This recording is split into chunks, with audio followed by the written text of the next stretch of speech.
This segment of DelmarvaLife is sponsored by For All Seasons Behavioral Health and Rape Crisis Center. It is probably not hard to believe that our veterans and first responders experience hardships many of us can't even imagine. Whether they're out fighting for our freedom as a nation or trying to save someone's life in an emergency situation. The stressful and sometimes traumatic situations they encounter can leave a lasting impression, which is why it's critical that we emphasize good mental health for these individuals. With us this afternoon, Beth Dorman, who is the CEO for All Seasons Behavioral Health and Rape Crisis Center. Thank you so much for joining us this afternoon. Thanks for having me. I'm going to lay it right out here. I want you to paint us a picture. Why is it so important that we take care of these people's mental health? Because if we don't, who's going to? That's, bottom line. If we are not paying attention to the people who you pick up the phone, you call 911, you expect someone to come and respond. Yeah. And so think about the situations where we're relying on first responders, where we're asking veterans to show up.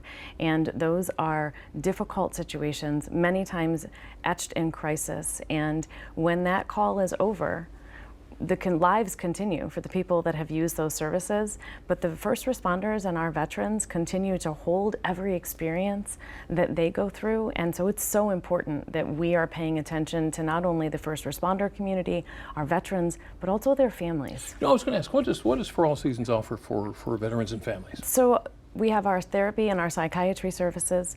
Our team is also working specifically in Talbot County right now, working to embed first responder peer supports, working with VAMSA in Queen Anne's County to be able to work with our veterans and make sure that not only can we provide the touch-based services, but also the long-term services that are needed in the community. Now you've got a new initiative going on. Tell me about this new project. So the new project is to be able to reach out to the veterans community. We have no wait list at the agency, and so being able to say, it's a tactical move to be able to pick up the phone and say, I need some help. And what we really want folks to understand is that there is no wait list, there is no wait time. And so whether it's PTSD, whether it is depression, whether it's anxiety, or simply just being able to support the families of our veterans community, we want to make sure our culture is understood and the culture of the veterans. So when someone comes in, they're not sitting with someone who doesn't understand the culture. Right. So we're scaling up our team. We have done many trainings and we're continuing to work with professionals across the country to make sure that our team is ready for the veterans and the first responder community. That is a fantastic project. That is a wonderful initiative. Can you set a goal for something like that? Yes, absolutely. We'll make the goal that when we get folks in the door, that they're helping to craft what they need. Okay. What does the family need? The service members, I grew up as the daughter of a chief on the fire department.